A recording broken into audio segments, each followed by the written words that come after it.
Welcome, everyone. This is Pilot Needles, and you're listening to LOTRO Players News, where we take a look at Jesus in LOTRO and hear LOTRO players. And this week we have with us Krister Hello. and Cinders. Hello.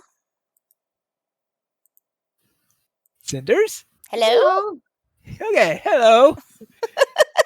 Let's head into the news for this week. And there isn't much news this week, but we do have a new bullroarer test build for our third beta for Update 40 Beneath the Surface.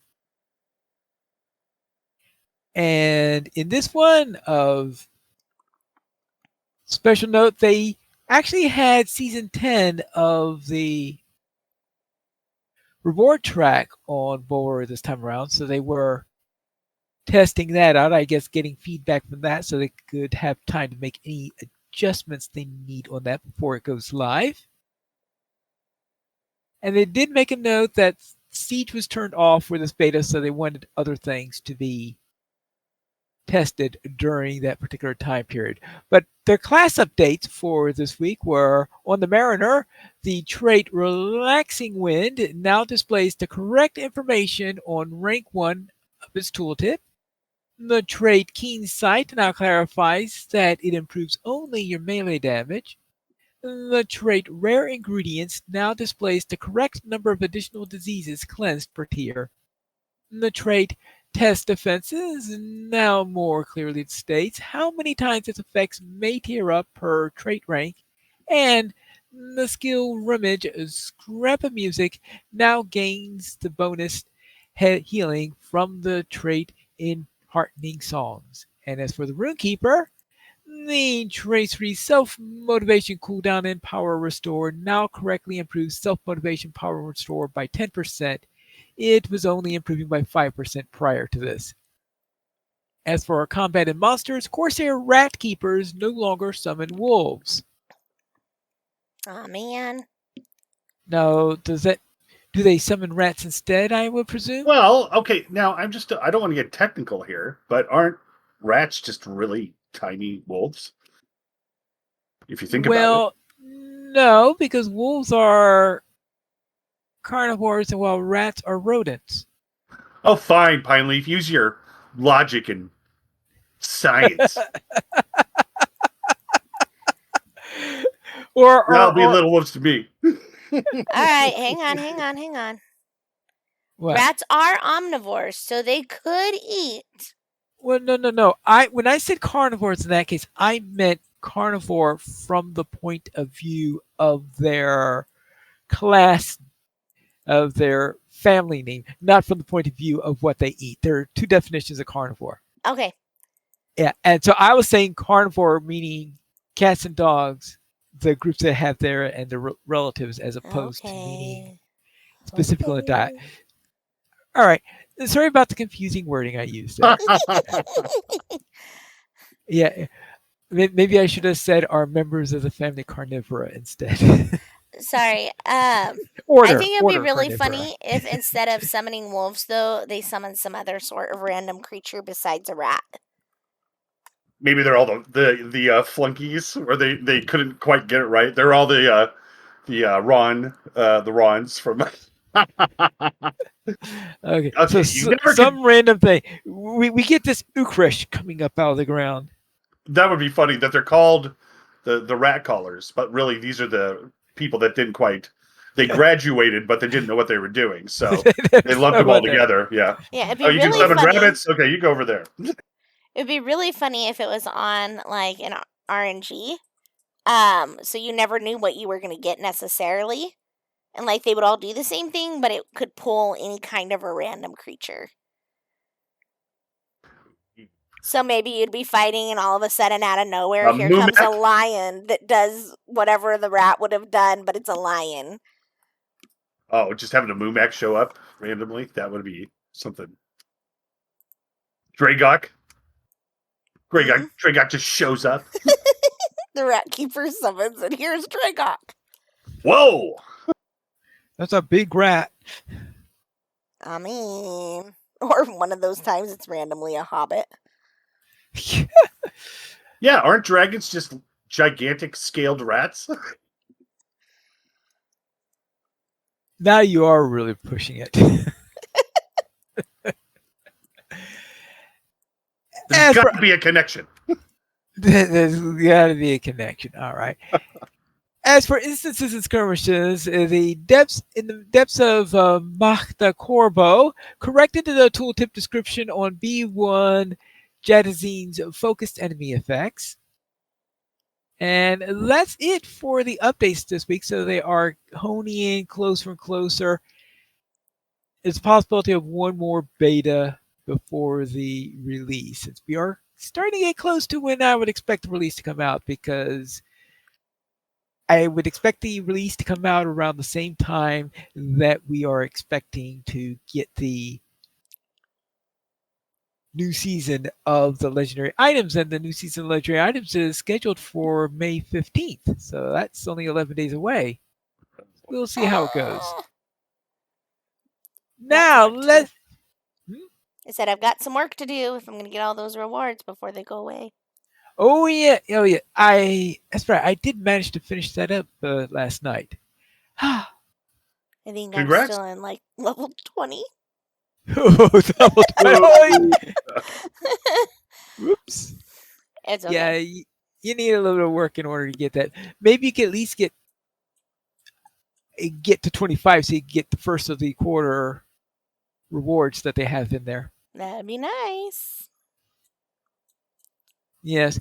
Now, unfortunately, there seems to be something about the latest Bulwer that just isn't working on my system. So I just can't get forward or run right or anything like this. So even though I've been trying to get in the Bulwer, I haven't been able to do anything useful in it yet. So I have absolutely no idea how good any of this stuff is. And I just hope that whatever the problem is just isolated Bulwer, and that my system's not going to completely fail when it comes live. Yeah, that kind of makes me nervous there thinking about it. So I'm hoping that's not the case Because too. I would presume if there were a significant problem with this, with the player base in all the forums would currently be on fire. So right, yeah. So I'm going to assume then that's probably why maybe it's my plugin. I didn't think about the possibility of it being some combination of my plugins. I didn't think about that until today, so I didn't have a chance to see what would happen if I went to Bulwer with all my plugins turned off. Well, whatever's the case, maybe I'll have a chance to find out next week on whether or not A, my Bulwer is working again, or B, if I have to turn off all my plugins. We'll just have to see. How about we see what's on sale this week, though? Anything useful? On sale this week, we have a few things. So there's the Corsairs of Umbar and the Mariner expansion, which are now available in the LOTRO store. And you can click on the link to read more about it and watch the trailer if you have not seen it already. You can also make your piece of Middle-earth shine and get 20% off select housing decorations, select housing sets, housing property writs, select cloaks through May 9th. And the weekly coupon is not for Shire Plum dice, sadly. But you can get free forest green and red dyes with the coupon code Green Dragon Dyes. Dyes is spelled DYES. Also through May 9th. Doesn't that feel more Christmassy colors than summer colors? Yes, it does. Maybe people are just getting prepared with their winter outfits. Oh, they must be in contact with my mom. She starts playing Christmas music 6 months before Christmas, so. There's no such thing as too early. Right. Let's now head into our new player question for this episode. Cinders, what's our question this week? So the question is, if you have a preferred camera viewpoint, also apologies for the dogs. So what I'm asking is, when you're playing, do you prefer like being as close to first person as possible, or do you like to zoom way out to get the whole field of vision? How do you prefer to play? I tend to be somewhere in the middle. The only time I really zoom out is in fights like Thungelhod, because during the boss fight in Thangwahad, where I really need to see everything because you got those 4 places where the catapult can happen, and the only way for me to see that is all the way zoomed out. That's the only time I do that. And I think I experimented a couple of times in first person in LOTRO, but I think it just never worked for this game. Now I do ESO first person. I do Minecraft first person, but for some reason I've never gotten into doing LOTRO that way. I think because LOTRO was designed not really with first person in mind, so you really don't have a real first person one since you can't see your hands, your weapon, or anything like that as you could do in something that is designed for first person.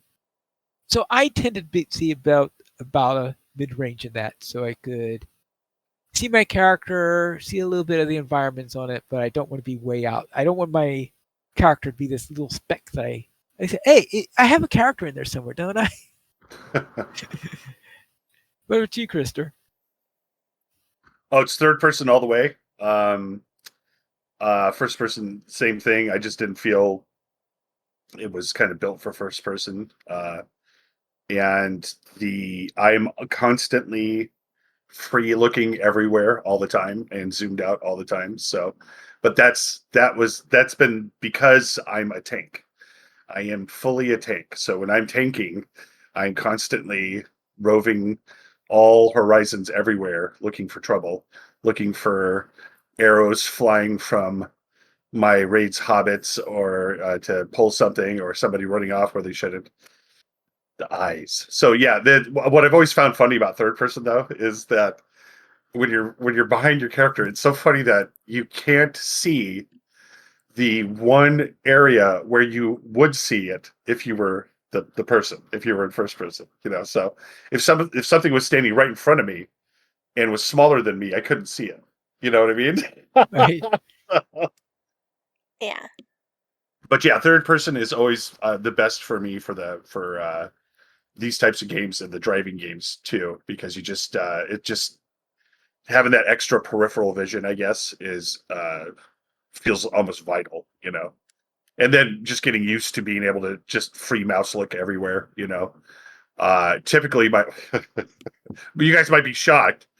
Typically my camera point is pointing, I'm facing myself looking at myself. So because that outfit is magnificent. Look how good I look on this horse. That explains so much. No, but I find that invaluable. So yeah, I think first person would just feel too limiting, because the nice thing about third person is you can see somebody coming up from behind you. So that could be kind of a big one. All right. Cool. What about you, Cinders? So I tend to either be zoomed out about as far as I can, or in kind of midway between being so close and being that far out. Just because I like to be able to see my entire character and whatever pet I have with me. And I find that I get less motion sick, I guess would be the way to describe it, if I'm zoomed out just that little bit. Rather than trying to be like seeing things through my character's eyes. Okay, now that's funny you say that too, because if I'm in the passenger seat of a car, I can get feeling very sick very quickly. But I've never had vertigo in video games. Do you have that thing? Is it like the head bob thing where it just makes you sick if you look at it long enough? I have a couple friends like that have that problem. So, Um, and that would stink, by the way. So much for a rating. no, in Minecraft the head bob is actually a problem. So if I'm in first person and it's bobbing like that, then it's a problem. But if I'm zoomed out, it just tends to have a steadier pan as well. But that's really only something that's been happening in the last couple years, where it's been a bigger issue than before. So like games like ESO, I can't really get into and play because there's too much visual input that is like out there, like even when I'm running with my character behind it, like that camera, it doesn't have as smooth of a pan, I guess, would be what I would say. Gotcha. So, but I don't have a problem in vehicles. Like, Yeah, it's awful. If I'm driving, I'm fine. But if I'm a passenger, I better have the window open and wind blowing on my face. I say, the older I have gotten, the less likely I am to be reading while in a car, but the movement itself doesn't cause a problem for me, typically. Now, one thing that I love about the camera too, do you love those moments where it's high intensity and you accidentally hit the X key, Oh, and I then suddenly you're like, hate that. why am I keep looking over there? Oh, wait. Well, and it spins you in a circle, and if you're not paying attention and it happens to be targeted on somebody who's also like moving around you in a circle, you can end up going in circles very much like you would if you were standing up, spinning around in circles on your own. You're just like, what is going on? Because your whole field of vision is spinning like that. I Yeah, I hate I it. try to remember if I've actually got to the Hate point where I it. turned that off completely. Uh, It's a I possibility. I hate it. Yeah, I I think turned it off. I may have turned off the X button for that say reason. I will occasionally use it on purpose, so I haven't completely turned it off. Because there are times when it is important for me to be able to actually follow the person that I'm targeting. But most of the time it's not, so I don't use it. Well, that's an interesting kind of sub question. Then is, do you guys find yourself just in the orientation that you're always behind your character, Yes. or are you actually taking your mouse and looking around your character at all times? I'm typically behind my character. I If I'm looking Yeah, for that's something specific, like in a raid where I need to be able to keep track of, for example, what you're doing, with this last raid, I will pan around with my mouse. But because I use my mouse and my number pad on my keyboard, I don't usually have a free mouse to zoom around. Yeah, Gotcha. I will say that I very, very rarely go off from a position from behind my character. And in fact, I suspect there have been more occasions where it's happened because of game taking over the camera than of me doing it consciously. That is unless I am in a position where I am currently still and getting ready to take a screenshot. And sometimes I'll take screenshots that way because taking a screenshot. But if I'm not taking a screenshot, yeah, I am definitely staying behind my character. That's really interesting. Yeah, because I mean, if I'm traveling, I'm behind my character, but Yeah. if I'm doing anything else, I typically have the camera at some skewed angle, doing my work. Yeah, I don't think I can play while doing that. Yeah. I find that I don't need to move it around as much when I'm zoomed all the way out because I can actually see what's happening within the range that I need to, so I don't have to maneuver around, if that makes sense. Absolutely. I think the ability to have your peripheral vision in the game is so critical, because just to see things out of the corner of your eyes, things coming, is important. Or to see your group members committing their crimes. You can clearly identify who did it. Yeah, but especially as a tank, I found that that's been really beneficial. And then, like, when I'm playing Cinders in group content, I tend to be zoomed in just a little bit closer because she's at the back of the group typically, so everything is happening in front of her, and so I can narrow that window in a little bit. But with the tank, Yeah, almost everything's happening behind me, and I need to see it, so I zoom out so that I can keep track of what's going on. so it's so funny to think about it between games too, because LOTRO would be weird for me to play in first person. Minecraft would be weird for me to play in third person. Yeah. Minecraft feels like a first person game, that Very definitely. yeah. So it's kind of funny how that could be tailored to the gaming experience, I guess. Yeah, well, and then you think about some other games like Terraria or like Stardew Valley where you really can't become first person. And so I think for some people, especially the older that we are who had more experience without using the first person games, I think that third person tends to come maybe more naturally to us. Well, now when you're saying older people, I'm assuming you're talking about you and Pine Leaf, because people in my family stop aging at 27. So Well, yes, clearly. Right. At But least yeah, that's what I think. I think that's what we tell ourselves, at least. I don't know. I feel like I'm only as old as I act. So most of the Right. So I'm time, I perpetually fit in 12. very well with my children, my students. And about half the time, I'm like trying not to laugh at them because I totally understand where they're coming from and you can't really laugh. But I'm just like, ooh, like, yeah.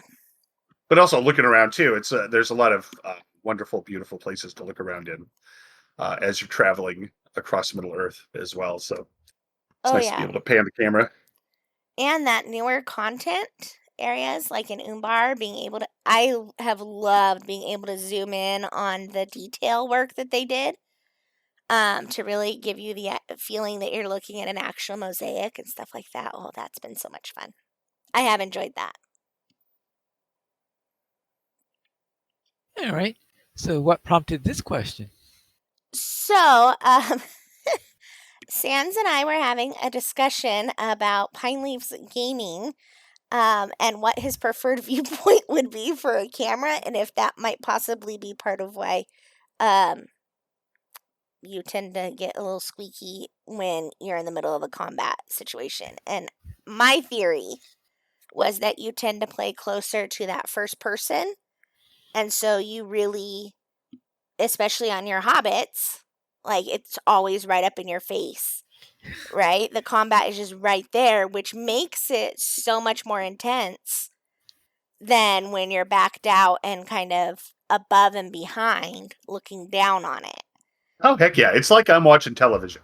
And I'm not so really interacting with or doing anything. I'm just watching these things move around. so that was my theory. My theory, if I had to guess, I would have said that Krister played way zoomed out and that Pineleaf played about as close to first person as he could. Well, But that would have at been least my it's mine. theory. Well, mine is very easy to test simply because I have all these YouTube videos and I do not change my camera angles for videos.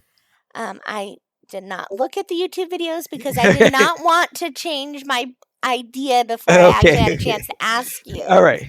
So that's what prompted the question. Okay.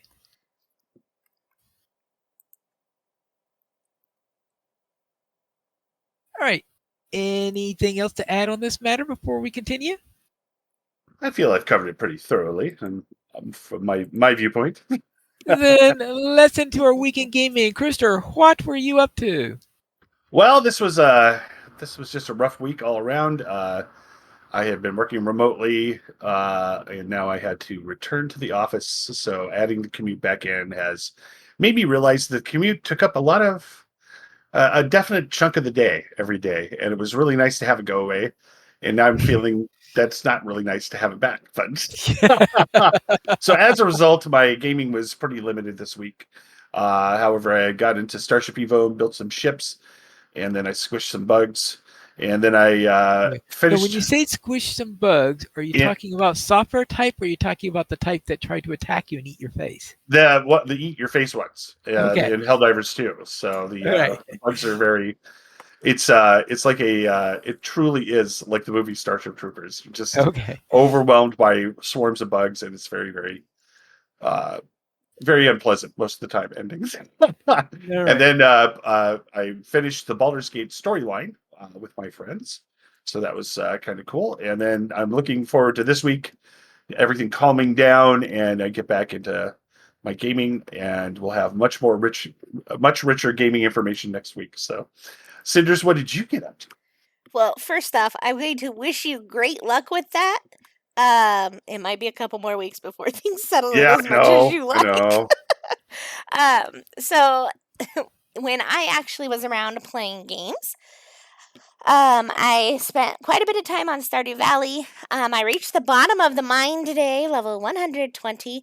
to get the key to the Skull Caverns, and then promptly got destroyed on all 3 trips in. I have not survived even the first level of the Skull Caverns. So that's my new area to conquer if I want iridium ore, which I do because I need the better sprinklers. And then I tried another new game called Patron, and it's very much like Banished, Dawn of Man, Settlement Survival, those kinds of games. I barely started it though, so I'm looking forward to doing some more with it over time and getting a better feel for it.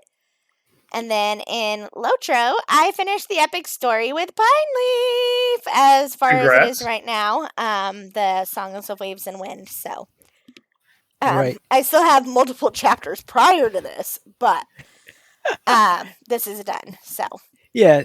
Now all we have to worry about is when in a couple of weeks when they open up the next chapter, right? right. So Pine Leaf, how was your week? All right. We'll begin with my hunter. My hunter reached level 150 and with us was able to join in Friday Night Fights where we did some 3-player runs. We ran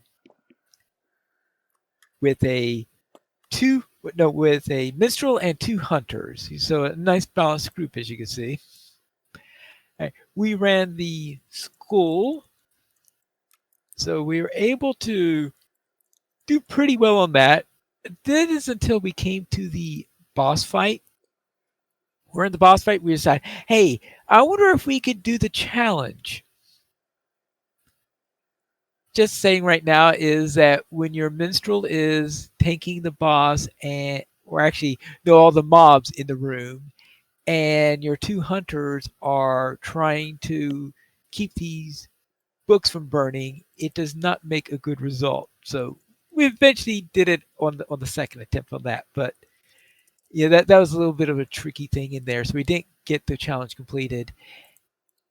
Then we ran Assault on the Ring Raid's lair and one other instance that I can't remember at the moment. So we ran a few instances in there and did fairly all right in that.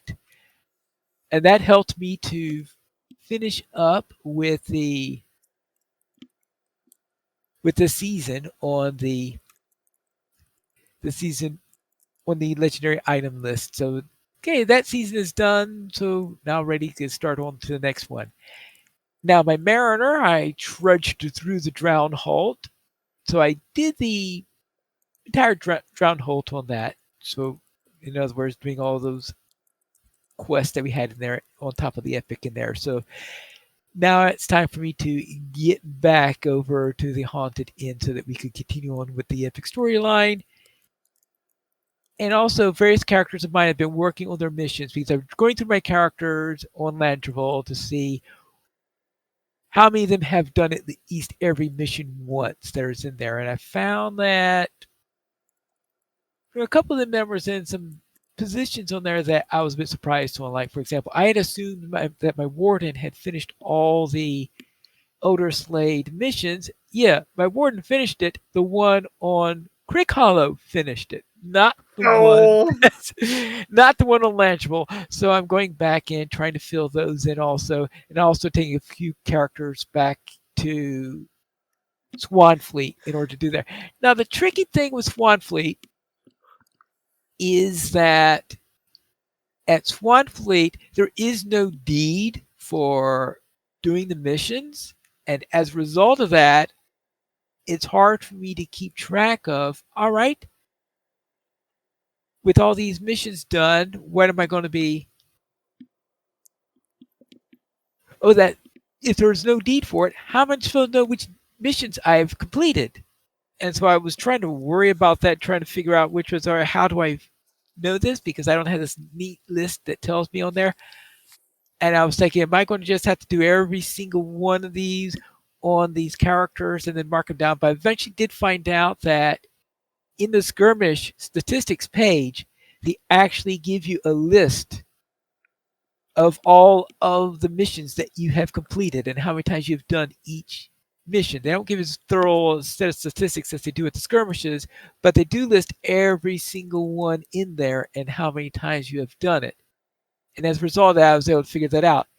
And in fact, I think there's a little bit of a bug in here because I think that they're counting the missions that you've completed in the statistics for how many times you've completed a skirmish, but not in how many times you've attempted to do skirmish. So as a result of this, according to my statistics, I have completed twice as many skirmishes as I have run. Whoa.